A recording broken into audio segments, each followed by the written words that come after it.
Mulher doente não serve para mais nada. Ademar Guimarães gritou isso na noite de 15 de dezembro, no aniversário de 55 anos da esposa. Agarrou o braço de Marlene com força suficiente para deixar 5 marcas roxas que durariam 3 semanas e a arrastou pela calçada da própria casa. Jogou ela no meio-fio, na frente de 22 vizinhos que soltavam fogos e celebravam suas vidas. Marlene caiu de joelhos no asfalto. As mãos esfolaram no chão, sangue escorreu entre os dedos e ficou ali, sangrando, enquanto a amante de 29 anos do marido entrava pela porta da mansão. Vestido vermelho justo, salto alto prateado, sorriso de quem tinha vencido. A amante sentou na cadeira que era de Marlene na mesa do jantar de aniversário. Brindou com o champanhe que Marlene tinha comprado. Comeu o Chester que Marlene tinha preparado a manhã inteira, mesmo fraca da quimioterapia. Só que em exatamente 24 horas, tudo ia mudar. Uma ligação, um advogado de São Paulo, uma herança de 12 milhões de reais. E o homem que jogou Marlene na rua como lixo ia implorar de joelhos para voltar. Mas antes de continuar essa história incrível de justiça, se você gosta de histórias onde pessoas arrogantes recebem exatamente o que merecem, já segue o nosso canal. Isso me ajuda muito a trazer novos vídeos emocionantes todos os dias para você. E agora, vamos descobrir como tudo isso começou. Naquela noite de 15 de dezembro, enquanto fogos de artifício de todas as cores explodiam no céu escuro da cidade de Contagem, região metropolitana de Belo Horizonte, Minas Gerais, Marlene Souza Guimarães estava sendo descartada como lixo pelo homem que prometeu amá-la na saúde e na doença. As chinelas de dedo dela raspavam no cimento áspero da calçada, deixando marcas de sangue. O vestido florido verde que ela tinha escolhido especialmente para o jantar do próprio aniversário rasgou no ombro esquerdo, expondo a alça do sutiã branco. As lágrimas que escorriam pelo rosto magro da quimioterapia se misturavam com a maquiagem que ela tinha passado com tanto cuidado 3 horas antes, tentando parecer bonita para o marido que já não a queria mais. Ademar Guimarães, 55 anos, empresário do ramo de automóveis, marido há 25 anos e 3 meses, segurava o braço esquerdo dela, com força suficiente para deixar 5 marcas roxas que durariam 3 semanas. Os dedos dele afundavam na carne como garras. Disse que ela tinha que sair, que a festa agora era dele e de Jéssica, que mulher doente, careca, magra demais não combinava com celebração de aniversário, que ela estava estragando a noite dele, que tinha que desaparecer imediatamente. Dentro da mansão de 2 andares, através da janela iluminada da sala de jantar, Marlene viu uma mulher desconhecida sentada na cadeira que era dela na mesa do jantar. 29 anos. Vestido vermelho justo que mostrava cada curva do corpo esculpido em academia. Cabelo loiro, platinado, brilhando sob a luz do lustre de cristal. Jéssica, a personal trainer da academia de luxo. A amante que Marlene tinha descoberto 3 semanas antes, lendo as mensagens no celular do marido. 22 vizinhos estavam nas varandas e nos jardins daquela rua de classe alta, soltando fogos e brindando com champanhe. Nenhum deles olhou para a mulher de joelhos no asfalto. Nenhum deles ofereceu ajuda. Nenhum deles perguntou se ela estava bem. Ninguém ajudou. Marlene estava invisível. Uma sombra, um fantasma, menos que nada. Mas o que Ademar Guimarães não sabia, naquela noite de humilhação máxima, era que em exatamente 24 horas, absolutamente tudo na vida dele ia mudar completamente. Porque no dia seguinte, enquanto Marlene se recuperava em uma cama de hospital, com as mãos enfaixadas e os joelhos curados, um advogado de São Paulo ia ligar com uma notícia que viraria o jogo de cabeça para baixo. O tio de Marlene, um fazendeiro solitário de 82 anos, que ninguém da família visitava porque era ranzinza demais, tinha morrido de infarto durante o sono. E tinha deixado uma herança de 12 milhões de reais. 12 milhões. E o único nome que aparecia no testamento registrado em cartório era Marlene Souza Guimarães. A mulher doente que foi jogada na rua no aniversário. A mulher que o marido chamou de peso morto. A mulher que agora tinha mais dinheiro do que Adhemar Guimarães jamais teria em toda a vida dele.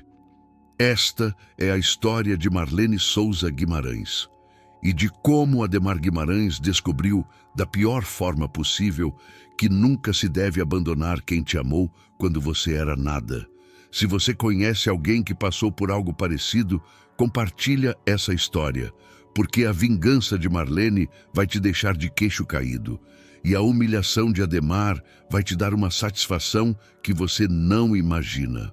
Marlene e Adhemar se conheceram em 1989, numa festa junina em Betim, cidade industrial na região metropolitana de Belo Horizonte.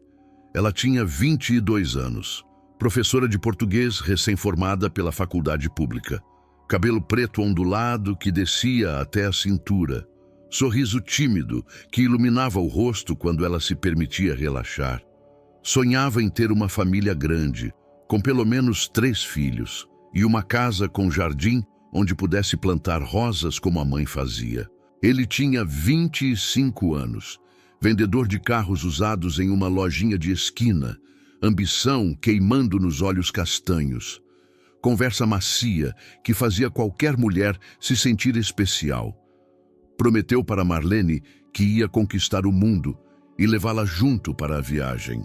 Namoraram por 1 ano, casaram em 1990, cerimônia simples na igreja do bairro. 50 convidados entre familiares e amigos próximos.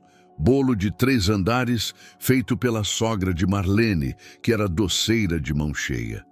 Marlene usou o vestido de noiva da mãe, levemente ajustado. Adhemar comprou um terno parcelado em 10 vezes. Lua de mel em Cabo Frio, uma semana em pensão simples, mas foram os dias mais felizes que Marlene lembrava. Os primeiros 10 anos de casamento foram genuinamente bons. Adhemar trabalhava 12 horas por dia vendendo carros. Tinha talento para convencer, para negociar, para fazer o cliente sair da loja com um veículo que não planejava comprar. Em 2 anos, virou o melhor vendedor da lojinha. Em 5 anos, foi contratado por uma concessionária grande. Subiu de cargo com velocidade impressionante. Vendedor sênior, supervisor, gerente de vendas. Depois diretor comercial. O salário multiplicou por 5. Depois por 10. O dinheiro começou a entrar como nunca antes. Compraram uma casa de 3 quartos em um bairro de classe média. Depois uma casa maior de 5 quartos em um bairro melhor. Depois uma mansão de 2 andares com piscina, churrasqueira, garagem para 4 carros e jardim paisagístico. Marlene cuidava de tudo. Decorava a casa, organizava as festas, recebia os sócios do marido com jantares elaborados. Era a esposa perfeita que ficava em segundo plano, enquanto Adhemar brilhava. Ela parou de trabalhar quando Adhemar pediu. Disse que mulher dele não precisava dar aula para crianças barulhentas, que ele ganhava mais do que suficiente para os 2, que ela podia se dedicar à casa e, quem sabe, aos filhos que certamente viriam. Os filhos nunca vieram. Tentaram por 8 anos. Tratamentos de fertilidade que custavam fortunas.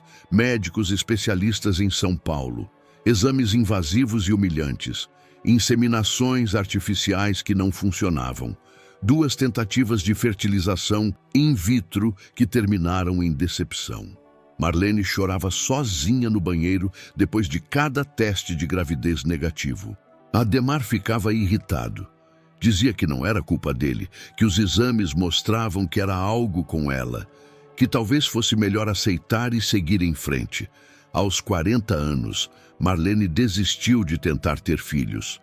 Adhemar dizia que não se importava, que ela era o suficiente, que podiam viver bem só os dois, que fariam viagens, comprariam um apartamento na praia, aproveitariam a vida sem as responsabilidades de criar filhos. Marlene acreditou. Queria acreditar. Mas algo mudou quando Adhemar completou 50 anos.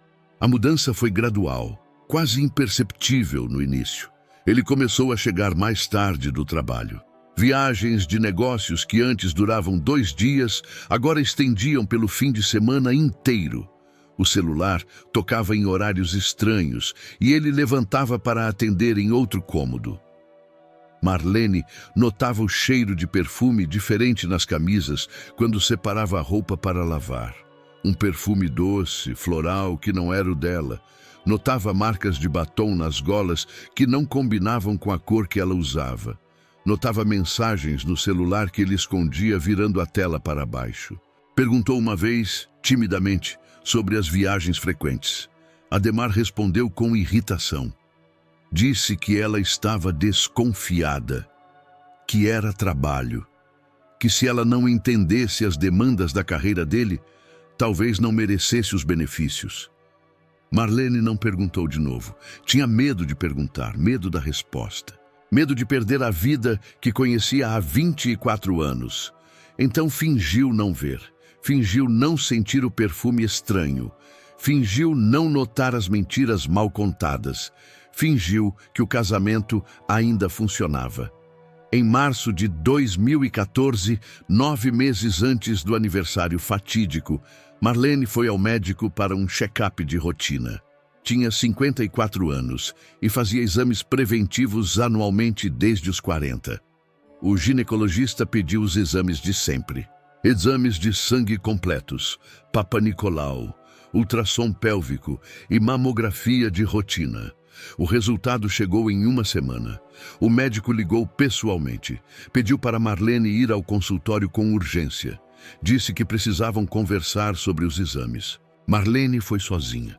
Adhemar estava em uma viagem de negócios que durou de quarta a domingo. O diagnóstico caiu como uma bomba. Câncer de mama.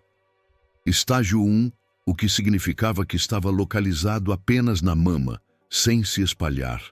Tratável com excelente prognóstico. Quimioterapia urgente, começando nas próximas 2 semanas. Depois cirurgia. Depois, radioterapia.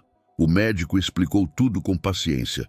Estatísticas de sobrevivência que eram favoráveis no estágio inicial.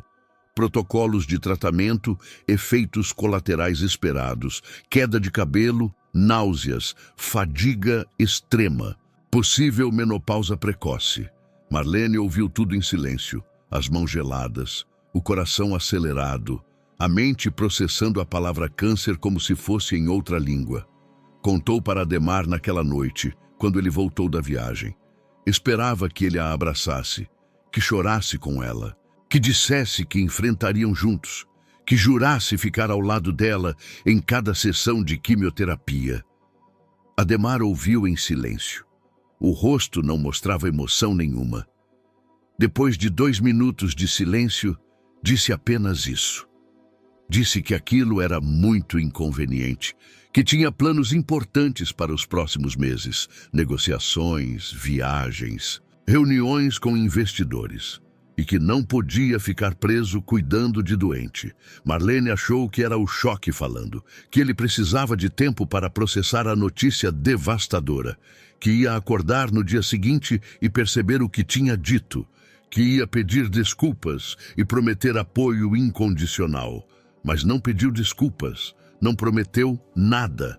Nas semanas seguintes, enquanto Marlene fazia sessões de quimioterapia no hospital público, Adhemar se afastou cada vez mais. Mudou para o quarto de hóspedes, dizendo que o cheiro dos medicamentos o incomodava. Saía de manhã, antes de ela acordar, e voltava de madrugada quando ela já dormia. Mal olhava para ela quando se cruzavam na cozinha.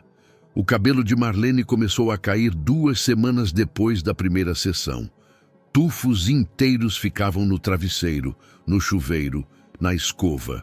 Ela raspou tudo quando percebeu que não tinha como esconder. Ademar a viu careca pela primeira vez e não disse nada. Nenhuma palavra, nenhum olhar de compaixão. Apenas virou a cara e saiu para trabalhar. No início de dezembro, 2 semanas antes do aniversário de 55 anos de Marlene, ela pegou o celular de Ademar por acidente. Estava procurando o carregador na mesinha de cabeceira e o aparelho acendeu com a vibração de uma mensagem nova. O nome na tela era Jéssica. A mensagem dizia: "Amor, estou contando os dias para nosso primeiro aniversário juntos, celebrando. Já escolhi a lingerie vermelha que você pediu." Marlene ficou paralisada. As mãos tremiam tanto que ela quase deixou o celular cair. Leu a conversa inteira. 2 anos de mensagens, fotos de viagens que Ademar dizia serem de trabalho, vídeos íntimos que Marlene nunca imaginaria que o marido de 25 anos gravaria. Planos para o futuro. Promessas de casamento assim que ele se livrasse da mulher doente. Jéssica era personal trainer na academia que Ademar frequentava há 2 anos. 29 anos, loira platinada, corpo esculpido em academia. O tipo de mulher que Marlene nunca seria, especialmente agora, careca, magra demais, com a pele acinzentada da quimioterapia. 2 semanas depois, na noite de 15 de dezembro, quando a campainha tocou e Marlene abriu a porta achando que era algum vizinho trazendo presente de aniversário, ela se deparou com a mulher das mensagens. Jéssica, vestido vermelho justo, salto alto prateado, perfume doce invadindo a sala. E Marlene entendeu naquele momento que tinha perdido o marido muito antes de perder a saúde. O jantar de aniversário de 2014 foi o último que Marlene tentou organizar naquela mansão onde morava havia 20 anos. Acordou às 5 da manhã, mesmo fraca da quimioterapia. O corpo todo doía. A boca tinha aquele gosto metálico dos remédios. Mas ela queria fazer daquela noite algo especial. Queria mostrar para Ademar que, mesmo doente, ainda era a mesma mulher que ele tinha casado 25 anos antes. Passou o dia inteiro na cozinha. Preparou o Chester recheado com farofa de bacon, a receita que a sogra tinha ensinado quando era viva. Fez arroz branco com passas douradas e amêndoas torradas. Salpicão com maionese caseira e nozes. Rabanada frita com açúcar e canela. Pudim de leite condensado, pavê de chocolate com biscoito champanhe. Cada receita era uma memória. Cada prato era uma tentativa de reconexão. Enquanto cozinhava, Marlene cantarolava músicas que tocavam no rádio. Tentava ignorar a dor nas juntas. Tentava ignorar a náusea constante. Tentava ignorar o fato de que Ademar não tinha aparecido para almoçar. Às 6 da tarde, começou a arrumar a mesa de jantar. Estendeu a toalha branca bordada que tinha ganhado da mãe no dia do casamento, 25 anos atrás. As mesmas flores delicadas, o mesmo acabamento de linha branca. Colocou os pratos de porcelana que só saíam do armário em ocasiões especiais. As taças de cristal da viagem de lua de mel. Os talheres de prata que Ademar tinha comprado no 10º aniversário. Acendeu velas aromáticas de baunilha por toda a sala. Colocou balões dourados e prateados que tinha comprado sozinha na loja de festas. Comprou um pequeno bolo de aniversário em uma confeitaria, com cobertura de chocolate e 55 velas que esperava apagar ao lado do marido. A mesa estava perfeita. A casa estava perfeita. Tudo estava preparado para uma noite de reconciliação. Marlene se arrumou com cuidado. Vestiu o vestido florido verde que Ademar tinha elogiado uma vez, anos atrás. Passou a maquiagem que escondia as olheiras da quimioterapia.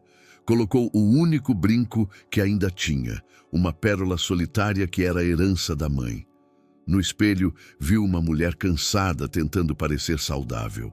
Viu uma esposa desesperada, tentando salvar um casamento. Esperava que aquela noite mudasse tudo. Que Ademar visse o esforço dela. que lembrasse dos 25 anos de história juntos, que o amor vencesse a traição, que ele olhasse para ela e enxergasse a mulher que um dia amou. Às 8h30, Ademar chegou do trabalho, ou de onde quer que estivesse. Tomou banho rápido. Vestiu uma camisa polo azul que Marlene nunca tinha visto. Desceu as escadas com o celular na mão, sem olhar para a decoração, sem olhar para a mesa, sem olhar para a esposa. Marlene perguntou se estava tudo bem, se ele gostava da decoração, se queria tomar um champanhe antes do jantar, se tinha lembrado que era o aniversário de 55 anos dela. Ademar deu de ombros, disse que precisava resolver algumas coisas, que depois falavam. Às 9h15 da noite, a campainha tocou. Marlene foi abrir achando que era algum vizinho trazendo presente ou flores de aniversário, como faziam todos os anos. Era Jéssica, vestido vermelho justo que mostrava cada curva do corpo de academia. Salto alto prateado de 15 centímetros, cabelo loiro platinado solto e brilhante, bolsa de grife no ombro que custava mais do que o salário de um ano de uma professora. Perfume doce e invasivo que imediatamente contaminou toda a sala. Marlene ficou paralisada na porta. As pernas travaram, a voz sumiu, Jéssica sorriu. Um sorriso predatório, de quem já sabia que tinha vencido. Disse feliz aniversário com um tom de voz falsamente simpático. Foi quando Ademar apareceu atrás de Marlene. Passou por ela como se ela fosse um móvel invisível. Abraçou Jéssica na porta. Beijou-a nos lábios na frente da esposa e disse em voz alta que ela podia entrar, que a casa agora também era dela. Marlene não conseguia processar o que estava vendo. Piscou várias vezes, tentando acordar de um pesadelo. Mas não era pesadelo, era real. Perguntou o que estava acontecendo. Por que aquela mulher estava ali? Por que Ademar estava beijando ela? Por que no aniversário dela? Ademar se virou para Marlene. O rosto dele não tinha emoção nenhuma, os olhos estavam frios como pedra. Disse que tinha convidado Jéssica para o jantar porque ela era a mulher dele agora, que era a hora de Marlene aceitar a realidade que ela fingia não ver há 2 anos, que ele não amava mais ela, que mulher doente, careca, magra demais, não servia para nada, e que Marlene tinha que sair da casa imediatamente para Jéssica poder ficar. Marlene sentiu o chão desaparecer debaixo dos pés, perguntou se ele estava falando sério. Disse que aquela era a casa dela também, que ela morava ali há 20 anos, que era o aniversário dela, que ela estava no meio de um tratamento de câncer e precisava de descanso, que eles podiam conversar depois, quando estivessem mais calmos. Ademar agarrou o braço dela, forte, os dedos brancos de tanta pressão, tão forte que as marcas roxas durariam 3 semanas. Disse que não ia repetir, que ela saía por bem ou por mal, que a escolha era dela. Jéssica assistia da porta, sorrindo com satisfação, os braços cruzados no peito, a cabeça inclinada como quem assiste a um show. Marlene tentou se soltar do aperto, gritou por socorro, gritou o nome dos vizinhos, gritou por Deus, mas os vizinhos estavam ocupados demais com suas próprias vidas. As portas estavam fechadas. As músicas abafavam os gritos. Ninguém apareceu. Ademar a arrastou pelo corredor. As unhas dela arranharam a parede pintada de branco. A arrastou pelo hall de entrada. Os joelhos bateram no mármore frio. A arrastou pelo jardim. Os espinhos do roseiro arranharam os tornozelos. A arrastou pelo portão de ferro. O vestido florido rasgou no ombro. As chinelas de dedo caíram no meio do jardim. A dignidade foi jogada no lixo junto com os 25 anos de casamento. Ademar empurrou Marlene para fora do portão. Ela perdeu o equilíbrio. Tropeçou no meio-fio. Caiu de joelhos no asfalto quente. A palma da mão esquerda esfolou na queda. Sangue vermelho escorreu entre os dedos.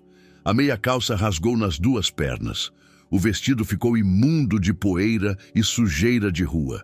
A última coisa que Marlene viu, Antes de o portão de ferro se fechar com estrondo, foi Jéssica entrando na casa como se fosse a dona legítima, sentando na cadeira que era de Marlene na mesa de jantar, brindando com o champanhe que Marlene tinha comprado com o próprio dinheiro para aquela noite de celebração do próprio aniversário. A última coisa que ouviu foi a risada de Jéssica através da janela iluminada. Eram exatamente 00:37. Os fogos de artifício começaram a explodir no céu. 22 vizinhos estavam nas varandas e nos jardins celebrando. Foguetes coloridos iluminavam o bairro inteiro. Nenhum deles olhou para a mulher de joelhos no meio-fio. Nenhum deles ofereceu ajuda. Nenhum deles perguntou se ela estava bem.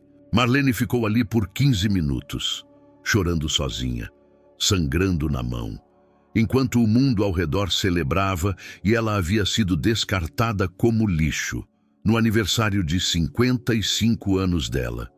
Depois, lentamente, se levantou. Caminhou até a casa da irmã mais nova, Sônia, que morava do outro lado da cidade, 3 quilômetros a pé. Descalça, porque as chinelas tinham ficado no jardim, sangrando pela mão esfolada, chorando silenciosamente para não chamar atenção.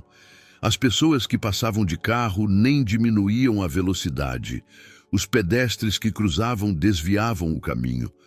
Marlene chegou na casa de Sônia às 2 da manhã, tocou a campainha. A porta abriu e Marlene desmaiou nos braços da irmã antes de conseguir dizer uma única palavra. Marlene acordou no Hospital Municipal de Contagem às 10 da manhã do dia 16 de dezembro. A luz branca fluorescente do teto machucava os olhos. O cheiro de desinfetante invadia as narinas. O bip constante de alguma máquina preenchia o silêncio. Tentou se mover e sentiu dor em cada músculo do corpo. As mãos estavam enfaixadas com gaze branca. Os joelhos ardiam debaixo dos curativos. A garganta estava tão seca que parecia que havia engolido areia. A irmã, Sônia, estava sentada em uma cadeira de plástico ao lado da cama. Os olhos vermelhos de tanto chorar durante a noite. Olheiras profundas de quem não dormiu um minuto.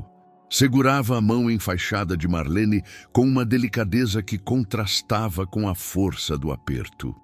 Quando viu Marlene abrir os olhos, Sônia começou a chorar de novo. Disse que tinha ficado apavorada quando encontrou a irmã desmaiada na porta às 2 da manhã. Disse que chamou o SAMU, que acompanhou no hospital a noite inteira, que não sabia o que tinha acontecido, mas que estava ali para o que precisasse. Marlene tentou falar, mas a voz não saía. Uma enfermeira trouxe um copo de água. Ela bebeu devagar, sentindo o líquido refrescar a garganta destruída pelos gritos da noite anterior e pelo choro que se seguiu. Depois de meia hora, conseguiu contar tudo para Sônia. Contou sobre a traição que tinha descoberto 3 semanas antes. As mensagens no celular de Ademar. A personal trainer de 29 anos, os 2 anos de relacionamento escondido, as fotos, os vídeos, as promessas que ele fazia para outra mulher. Contou sobre o jantar de aniversário que tinha preparado com tanto cuidado. O Chester recheado, a mesa decorada, a esperança idiota de que uma noite bonita poderia salvar um casamento destruído. Contou sobre Jéssica aparecendo na porta de vestido vermelho. Sobre Ademar beijando ela na frente da esposa. Sobre as palavras que ele disse: mulher doente não serve para nada. Contou sobre ser arrastada pelo corredor, sobre cair no meio-fio, sobre caminhar 3 quilômetros descalça, sangrando, chorando, enquanto o mundo celebrava ao redor. Sônia ouviu tudo em silêncio. As lágrimas escorriam pelo rosto sem parar. Quando Marlene terminou, ela abraçou a irmã com tanta força que precisou tomar cuidado para não machucar os braços enfaixados. Disse que Marlene ia ficar com ela, que não precisava voltar para aquela casa nunca mais, que ia cuidar da irmã durante todo o tratamento de câncer, que Ademar era um monstro e ia pagar por tudo que tinha feito. Os médicos vieram examinar Marlene ao meio-dia. Disseram que ela tinha desidratação severa, que precisava de soro, que as escoriações nas mãos e joelhos eram superficiais, mas precisavam de cuidado para não infeccionar, e que o quadro de estresse agudo era preocupante em alguém fazendo quimioterapia. Recomendaram pelo menos 3 dias de repouso absoluto. Disse que o corpo dela estava no limite e que qualquer esforço poderia comprometer o tratamento do câncer. Marlene passou a tarde inteira olhando para o teto branco do hospital, pensando no que tinha acontecido, pensando no que ia fazer agora, pensando em como a vida dela tinha desmoronado em uma única noite de aniversário. Às 2 da tarde, enquanto Marlene tentava dormir um pouco com a ajuda de um calmante leve, o celular de Sônia tocou. Era um número de São Paulo, DDD 11, um número que nem a irmã reconhecia. Sônia atendeu com a voz cansada. Um homem com sotaque paulistano e tom formal perguntou se estava falando com familiares de Marlene Souza Guimarães. Sônia se endireitou na cadeira de plástico. Disse que era a irmã dela. Perguntou quem estava ligando e o que queria. O homem se identificou como Dr. Henrique Campos, advogado especializado em direito sucessório, sócio do escritório Campos e Associados em São Paulo, capital. E disse que tinha uma notícia importante que precisava comunicar pessoalmente. Sônia olhou para Marlene na cama do hospital, ainda sonolenta do calmante. Disse que a irmã não estava em condições de atender telefone, que podia dar o recado. Dr. Henrique hesitou por um momento. Depois disse que era sobre uma herança e que Marlene era a única beneficiária. Tio Heitor, irmão mais velho do pai de Marlene e Sônia, tinha falecido 3 dias antes, no dia 13 de dezembro, em sua fazenda no interior de São Paulo. 82 anos de idade, infarto fulminante durante o sono, morte natural, sem sofrimento. Sônia conhecia vagamente tio Heitor. Um homem solitário, ranzinza, que vivia isolado em uma fazenda enorme no meio do nada. Nunca casou, nunca teve filhos, brigava com toda a família por qualquer motivo. Ninguém da família o visitava há mais de 20 anos porque ele era difícil demais de lidar. Ninguém, exceto Marlene. Quando era adolescente, nos anos 80, Marlene passava as férias de julho na fazenda do tio. Era a única sobrinha que tinha paciência com o velho rabugento. Ajudava a alimentar os animais de manhã cedo, ordenha as vacas, colhia ovos do galinheiro, ouvia as histórias dele sobre a Guerra da Coreia, onde tinha servido como soldado. Fazia bolos de fubá com queijo ralado que ele adorava, a mesma receita da bisavó que só Marlene sabia fazer direito. Durante aquelas férias de inverno, tio Heitor se transformava. Sorria mais, reclamava menos. Às vezes, até contava piadas que Marlene fingia achar engraçadas. Quando Marlene cresceu, casou e se mudou para Contagem, as visitas ficaram mais espaçadas. Mas ela nunca esqueceu o tio. Mandava cartas todo ano, ligava no aniversário dele, visitava quando conseguia, mesmo que Ademar reclamasse da viagem de 4 horas até a fazenda. Tio Heitor nunca esqueceu aquela sobrinha gentil que tratava ele como ser humano quando o resto da família o tratava como velho inútil. E quando morreu, deixou tudo para ela, absolutamente tudo. A fazenda de 2.000 hectares no interior paulista, com plantação de soja e pastagem para gado, 200 cabeças de gado Nelore de alta qualidade, 3 tratores importados, 2 caminhões, a sede da fazenda completamente renovada, com 6 quartos e piscina, e uma conta bancária no Banco do Brasil com 8.300.000 reais em aplicações e dinheiro vivo. Valor total estimado do espólio, segundo a avaliação do advogado, 12 milhões de reais. Sônia quase deixou o celular cair no chão de linóleo do hospital. As mãos tremiam tanto que ela precisou segurar com as 2 mãos. Olhou para Marlene na cama, que tinha acordado com o barulho da conversa, e estava olhando para a irmã com expressão confusa. E disse, em voz baixa e trêmula, que tudo tinha mudado, que tio Heitor tinha morrido. e que tinha deixado tudo para Marlene. Marlene não acreditou no início.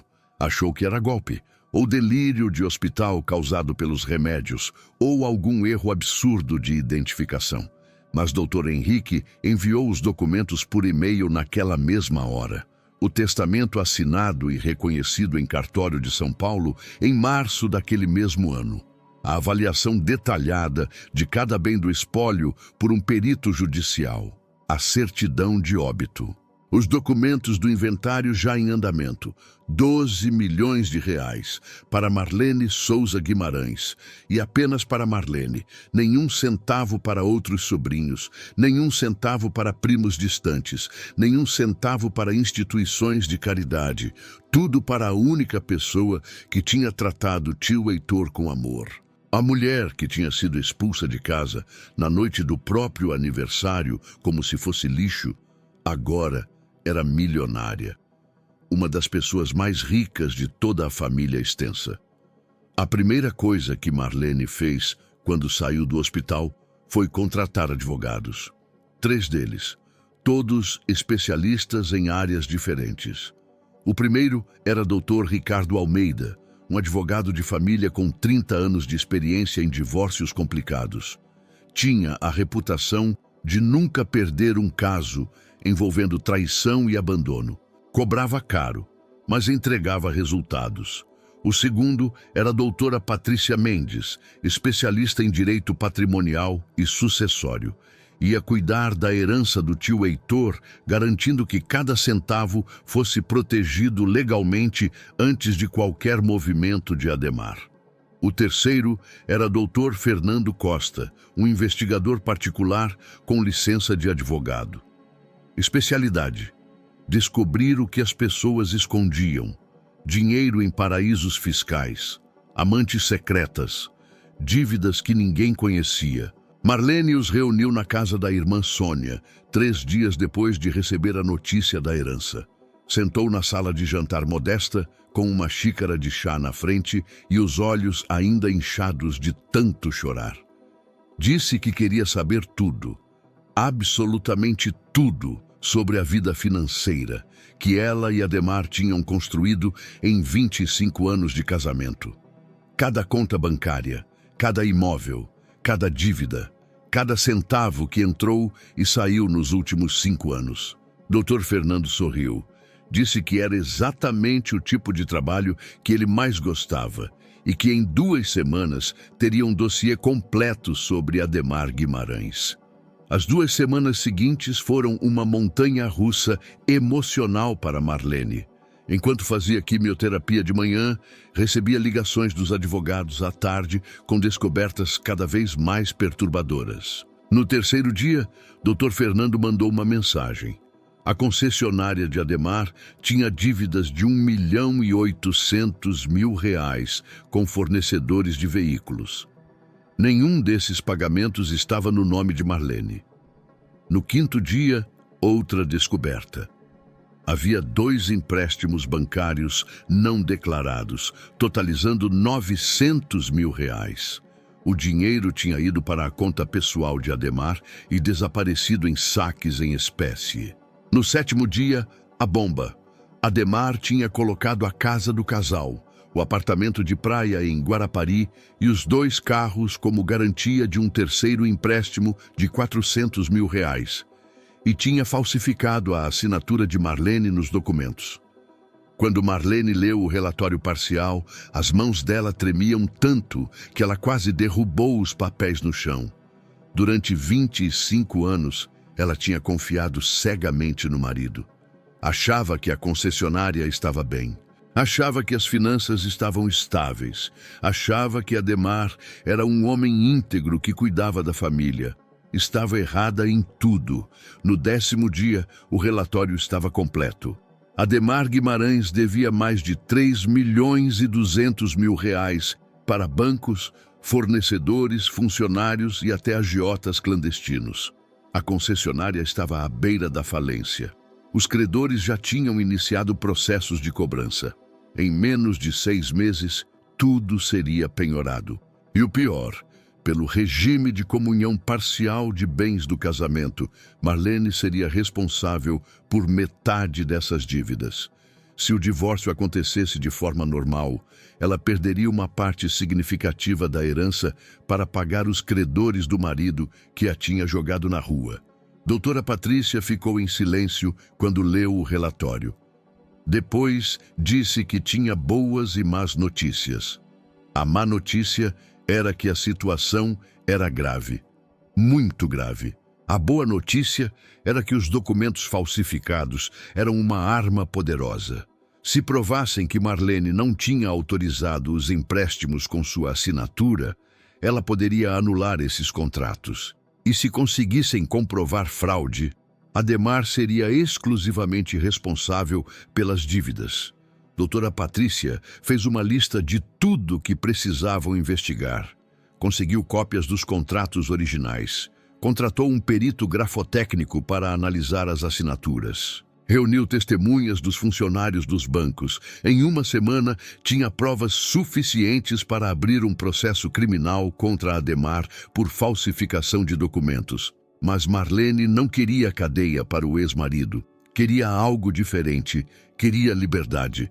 Dr. Ricardo pediu uma liminar de urgência ao juiz da vara de família. Apresentou as provas de fraude, as assinaturas falsificadas, análise grafotécnica, os depoimentos. O juiz leu o processo em 2 horas e deferiu a liminar naquela mesma tarde. Os bens do casal foram imediatamente separados. A herança de Marlene foi declarada bem particular, não comunicável.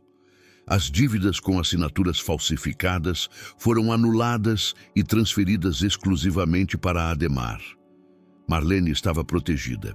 Enquanto isso, do outro lado da cidade, Ademar não fazia ideia do tsunami que vinha em sua direção. Estava ocupado demais tentando resolver os problemas da concessionária. Os funcionários estavam ameaçando greve por salários atrasados. Os fornecedores tinham cortado o crédito. Os clientes estavam desistindo das compras por falta de estoque. E Jéssica estava cada vez mais impaciente. Perguntava quando eles iam viajar para a Europa como ele tinha prometido. Quando ela ia poder morar na mansão de verdade. Não só aparecer nas festas. Ademar dizia que em breve, que só precisava resolver alguns problemas, que estava tudo sob controle. Mas nada estava sob controle. Na segunda semana de janeiro, a notícia da herança vazou. A secretária do cartório em São Paulo comentou com uma amiga, que comentou com uma prima, que comentou em um grupo de WhatsApp, que chegou aos ouvidos de um jornalista local que estava sempre procurando histórias interessantes. Em 48 horas, uma matéria foi publicada no jornal regional. Fazendeiro solitário deixa fortuna de 12 milhões para a sobrinha, que foi a única a visitá-lo. A matéria tinha foto de tio Heitor, tinha foto da fazenda e tinha o nome completo de Marlene Souza Guimarães. A notícia chegou a Ademar de uma forma humilhante. Estava no banco, sentado na mesa do gerente, tentando renegociar uma dívida de R$800 mil que vencia em 15 dias. O gerente estava negando tudo, dizendo que não tinha como parcelar, que o banco ia executar as garantias. Foi quando um funcionário entrou na sala com uma impressão de computador. "É o senhor que conhece a Marlene Souza Guimarães?" O gerente perguntou, mostrando a matéria na tela. Ademar gelou. Olhou para a foto de Marlene no jornal. Viu a manchete sobre 12 milhões de reais. Leu a história do tio que ninguém visitava, exceto a sobrinha bondosa. É minha esposa. Minha ex-esposa. Bem, ainda estamos casados, mas... O gerente interrompeu. Disse que a situação mudava completamente se havia esses recursos na família, que talvez pudessem usar a herança como garantia para novos empréstimos. Ademar não ouviu mais nada. A mente dele estava processando uma única informação. Marlene, a mulher doente que ele tinha jogado na rua no aniversário dela, agora tinha 12 milhões de reais. 12 milhões, que poderiam pagar todas as dívidas dele com sobra. Saiu do banco sem terminar a reunião. Entrou no carro. Ficou parado no estacionamento por 10 minutos, olhando para o volante. Depois ligou para Marlene. O telefone tocou 4 vezes, antes de ela atender. A voz de Marlene estava calma, fria, diferente de tudo que ele tinha ouvido em 25 anos. Ademar tentou ser gentil. Disse que tinha ouvido as notícias, que estava feliz por ela, que o tio Heitor tinha feito a escolha certa em deixar a herança para alguém tão especial. Marlene não respondeu. Ademar continuou. Disse que tinha pensado muito nos últimos tempos, que tinha cometido erros terríveis, que a doença, o estresse, os problemas financeiros tinham feito ele agir como um monstro. Disse que estava arrependido, de verdade, do fundo do coração. Disse que queria voltar, recomeçar, esquecer tudo que tinha acontecido e começar de novo. Disse que a amava, que sempre tinha amado, que Jéssica não significava nada. Marlene ouviu tudo em silêncio por 3 minutos inteiros. Depois, disse apenas uma coisa. Disse que se encontrariam em uma semana, no cartório de Contagem, às 9 da manhã, para assinar os papéis do divórcio, e desligou. Ademar ficou olhando para o celular desligado por mais de 1 minuto. Depois, jogou o aparelho no banco de trás e socou o volante com tanta força que a buzina tocou. Os pedestres que passavam na rua olharam assustados para aquele homem de 55 anos, de terno amassado, gritando sozinho dentro de um carro no estacionamento de um banco. O dia da assinatura do divórcio foi uma segunda-feira de janeiro. Céu azul sem nuvens. Sol forte desde as 7 da manhã. O tipo de dia bonito que parecia zombar da tragédia que estava prestes a acontecer dentro de um cartório. Marlene acordou às 6. Tomou um banho demorado. Vestiu a roupa que tinha escolhido na véspera com a ajuda de Sônia. Um vestido azul simples, de tecido leve, que comprava na mesma loja há 15 anos. Nada de grife, nada de ostentação. Apenas dignidade silenciosa. Na cabeça, um lenço de seda azul marinho que escondia a careca da quimioterapia. A 4ª sessão seria na próxima semana. O cabelo ainda não tinha voltado a crescer. Olhou-se no espelho do quarto de hóspedes da casa de Sônia. Viu uma mulher de 55 anos, magra demais, com olheiras fundas e a pele pálida dos remédios. Mas também viu algo que não via há meses.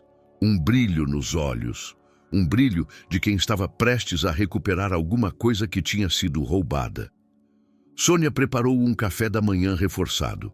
Disse que Marlene precisava de energia para o que vinha pela frente. Fez pão de queijo caseiro, suco de laranja natural e café coado na hora. Marlene comeu pouco. O estômago estava nervoso. Às 8h30, os 3 advogados chegaram em um carro preto com ar-condicionado gelado. Dr. Ricardo, doutora Patrícia e Dr. Fernando. Os 3 vestidos formalmente. Os 3 carregando pastas cheias de documentos. Os 3 com a expressão séria de quem sabia que aquele dia seria importante. O cartório de Contagem ficava no centro da cidade, em um prédio antigo de 2 andares com fachada amarela descascada. A fila da porta já tinha 15 pessoas esperando quando o carro preto estacionou às 8h55. Marlene desceu do carro com calma, respirou fundo o ar quente da manhã e caminhou até a entrada do cartório como se estivesse entrando em um tribunal onde já sabia que ia ganhar. Às 9h10, Ademar chegou. Veio a pé. O carro tinha sido penhorado na semana anterior.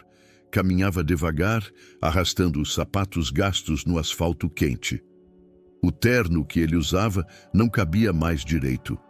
Ademar tinha perdido peso nas últimas semanas. O estresse, a insônia, os credores ligando a toda hora. O rosto estava coberto de olheiras profundas que nenhuma maquiagem masculina conseguia esconder. O cabelo grisalho, que ele sempre pintava de preto para parecer mais jovem, mostrava as raízes brancas de quem não tinha mais dinheiro nem vontade de ir ao cabeleireiro. Jéssica não estava com ele.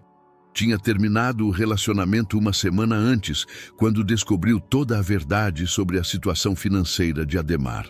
Tinha chegado no apartamento que ele alugava temporariamente, visto as contas de cobrança empilhadas na mesa e dito com a voz fria que não tinha assinado para virar enfermeira de velho pobre.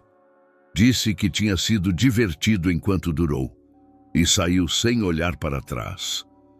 Ademar tentou ligar para ela 17 vezes, 17 chamadas ignoradas, 17 mensagens não respondidas. Agora, caminhando sozinho até o cartório, onde ia perder tudo o que restava, Ademar Guimarães parecia ter envelhecido 20 anos em 3 meses. Entrou no salão principal e viu Marlene sentada em uma mesa reservada. Ao lado dela, Sônia e os 3 advogados formavam um muro de proteção. Na frente, uma pilha de documentos organizados, que representavam o fim de 25 anos de casamento. Ademar se aproximou com passos hesitantes. Parou a 2 metros da mesa. Olhou para Marlene com olhos suplicantes. Pediu para conversar a sós, apenas 5 minutos. Disse que tinha coisas para dizer que não podiam ser ditas na frente de estranhos. Marlene olhou para ele com uma expressão que Ademar nunca tinha visto antes. Calma absoluta, controle total, nenhum tremor nas mãos, nenhuma lágrima nos olhos. Disse que não. Disse que tudo o que tinham para falar seria dito ali, na frente de todos. Disse que segredos eram privilégio de quem merecia confiança e que Ademar tinha perdido esse privilégio há muito tempo. Dr. Ricardo se levantou e apresentou os termos do divórcio em voz alta, clara, profissional. O regime de bens original seria mantido no que ainda existia. A herança de Marlene, totalizando 12 milhões de reais, era bem particular, não comunicável, por força de decisão judicial. Os bens do casal, incluindo a mansão, o apartamento de praia e os veículos, seriam todos leiloados para pagar as dívidas exclusivas de Ademar. O que sobrasse depois de satisfeitos os credores, se algo sobrasse, ficaria com ele. Ademar ouviu cada palavra com o rosto ficando mais pálido. As mãos tremiam tanto que ele precisou apoiar nos joelhos. O suor escorria pelas têmporas. Quando o Dr. Ricardo terminou, estendeu os papéis para Ademar assinar. Ademar olhou para os documentos, olhou para Marlene, e a voz saiu estrangulada. Disse que não podia assinar aquilo, que ia ficar sem absolutamente nada, que não tinha como sobreviver, que ia acabar na rua. Marlene manteve o silêncio por exatamente 10 segundos. Todos no cartório contaram.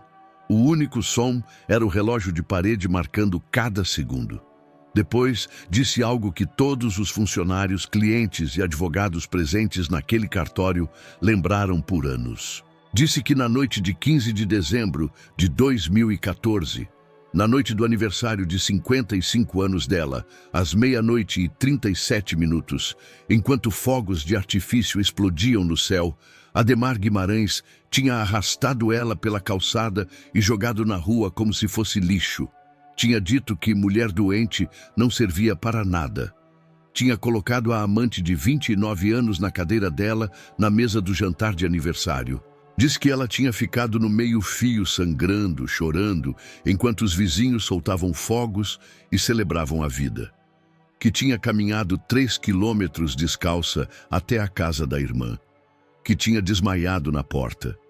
Disse que agora, 3 meses depois, o homem que a chamou de peso morto estava ali, de terno amassado, implorando por dinheiro. Pela mulher que ele descartou como lixo. Disse que a resposta era não. Ademar sentiu as pernas cederem. Caiu de joelhos no meio do salão do cartório. O terno estalou nas costuras. As mãos se apoiaram no chão frio de cerâmica. As lágrimas escorreram pelo rosto envelhecido, sem nenhum controle. Arrastou-se até Marlene, segurou a barra do vestido azul dela, chorou como criança perdida em shopping, implorou por perdão, disse que tinha sido um monstro, que não merecia misericórdia, mas precisava de uma segunda chance. Disse que faria qualquer coisa, trabalharia como empregado, lavaria pratos, esfregaria chão, qualquer coisa para não acabar na rua. Marlene olhou de cima para aquele homem ajoelhado. O mesmo homem que prometeu conquistar o mundo e levá-la junto. O mesmo homem que dormia ao lado dela há 25 anos. O mesmo homem que a jogou na rua quando ela mais precisava. Tirou a barra do vestido das mãos trêmulas dele, deu um passo para trás. Disse que durante 25 anos ela tinha sido esposa fiel. Tinha cuidado da casa, tinha organizado festas, tinha recebido sócios, tinha aberto mão da carreira de professora, tinha engolido em silêncio os sinais de traição porque tinha medo de perder o marido. Disse que quando ela mais precisou de apoio, quando estava lutando contra um câncer que podia matá-la, Ademar a jogou na rua no próprio aniversário para jantar com a amante. Disse que perdão era algo precioso demais para ser dado para quem não merecia, e que Ademar não merecia. Virou as costas, sentou na cadeira, pegou a caneta e assinou os papéis do divórcio com letra firme. O cartório ficou em silêncio absoluto. Ninguém se mexia, ninguém falava. Apenas o som do choro de Ademar, ainda de joelhos no chão frio. Ele ficou assim por mais 5 minutos inteiros, até que um dos funcionários se aproximou gentilmente e pediu para que ele se retirasse, pois estava atrapalhando o atendimento. Ademar levantou com dificuldade. Olhou para Marlene uma última vez e saiu do cartório arrastando os pés, sem olhar para ninguém. Mas espera, ainda falta contar o que Marlene fez com os 12 milhões de reais. E quando você souber onde ela investiu cada centavo daquele dinheiro, vai entender por que ela virou exemplo para milhares de mulheres em todo o Brasil. Se essa história está te emocionando, deixa teu like agora e se inscreve para mais histórias assim.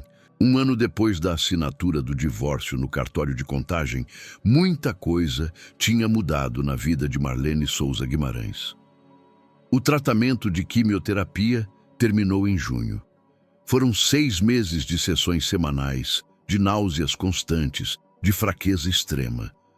Mas o corpo dela resistiu. O câncer entrou em remissão completa em agosto. Os exames de setembro mostraram que não havia mais nenhum sinal da doença. Os médicos diziam que era um milagre. Marlene dizia que era teimosia mineira. Os cabelos dela começaram a crescer de novo em outubro. Primeiro como uma penugem branca, depois como fios escuros misturados com grisalho. Ela deixou crescer natural, sem pintar. Era o cabelo de uma sobrevivente. E Marlene tinha orgulho de cada fio. Com parte da herança do tio Heitor, comprou um apartamento confortável de 3 quartos em um bairro arborizado de Belo Horizonte, vista para as montanhas. Varanda ampla onde tomava café toda manhã olhando para o amanhecer. Móveis simples, mas de qualidade. Uma casa de verdade que era só dela. Pagou o tratamento complementar em um hospital particular de ponta. Médicos especialistas, exames de acompanhamento. Terapia psicológica para processar o trauma daquela noite de 15 de dezembro. Fisioterapia para recuperar a força perdida durante a quimioterapia. Garantiu o futuro dos filhos de Sônia, os 2 sobrinhos que tinham acolhido ela quando não tinha mais ninguém. Pagou a faculdade de medicina de Amanda. Pagou o curso técnico de Pedro. Comprou um apartamento para a irmã Sônia, que nunca tinha tido casa própria na vida. E com o resto do dinheiro fez algo que absolutamente ninguém esperava. Fundou o Instituto Heitor Souza de Combate ao Câncer. Uma organização sem fins lucrativos, dedicada exclusivamente a oferecer tratamento gratuito para mulheres de baixa renda diagnosticadas com câncer de mama. Exatamente o tipo de mulher que Marlene teria sido se não tivesse herdado 12 milhões de reais. A sede do Instituto foi instalada em um prédio reformado no centro de Contagem. A mesma cidade onde Marlene tinha sido expulsa de casa na noite do próprio aniversário. A mesma cidade onde ela tinha caminhado 3 quilômetros descalça e sangrando. A mesma cidade onde os vizinhos não tinham ajudado.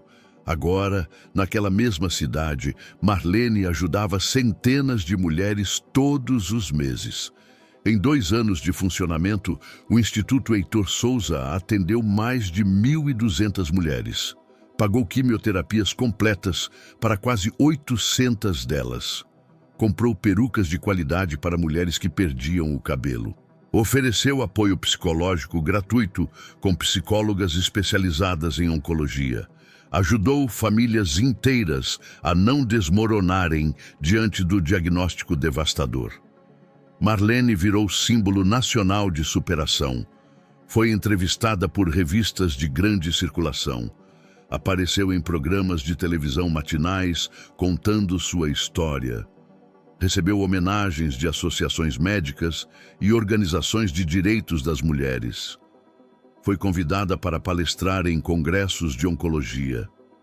E Ademar Guimarães. A concessionária foi à falência definitiva 3 meses depois da assinatura do divórcio. Os credores executaram as garantias. A casa de 2 andares e o apartamento de praia em Guarapari foram leiloados em asta pública para pagar as dívidas. Os carros de luxo foram tomados pelos bancos, até os móveis foram penhorados. Ademar foi morar em um quarto alugado de 12 metros quadrados em uma pensão de periferia em Betim. Dividia banheiro com outros 6 inquilinos. Trabalhava como vendedor autônomo de cosméticos porta a porta, ganhando comissão por cada perfume vendido. Jéssica, a personal trainer de 29 anos, desapareceu uma semana depois de descobrir que Ademar estava completamente falido. Arranjou outro empresário rico, esse casado também, mas com dinheiro de verdade.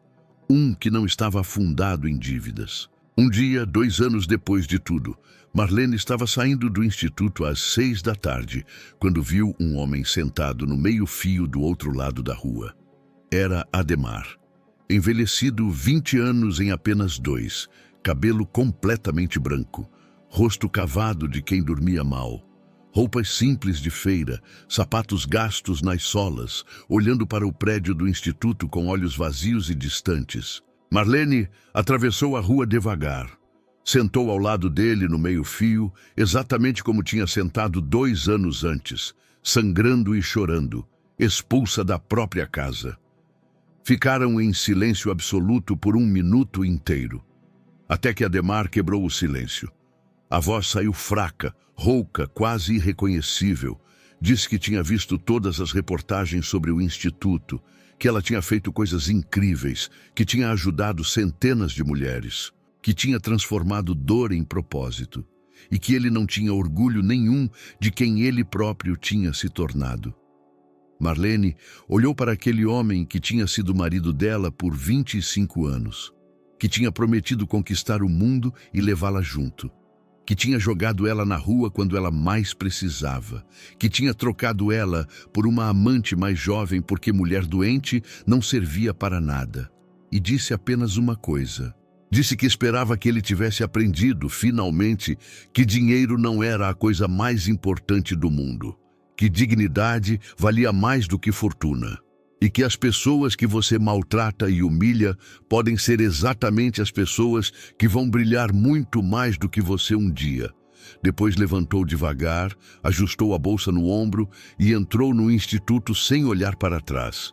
Ademar ficou sentado naquele meio-fio por mais de 1 hora, chorando baixinho enquanto o sol se punha, assistindo mulheres de lenço na cabeça entrarem e saírem do prédio que carregava o nome de um tio que ele nunca conheceu.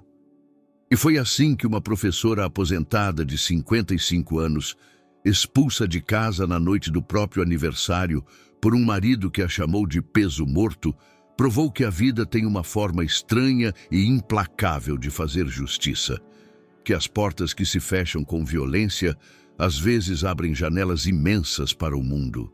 Que ser jogada na rua como lixo pode ser o primeiro passo para construir um império de bondade. E que nunca, jamais, em hipótese alguma, você deve subestimar uma mulher doente que foi tratada como menos que nada. Porque essa mulher pode ter dentro dela uma força que você nem começa a imaginar. E um tio solitário, lá no interior de São Paulo, que nunca esqueceu quem o tratou com amor quando todo mundo o ignorava.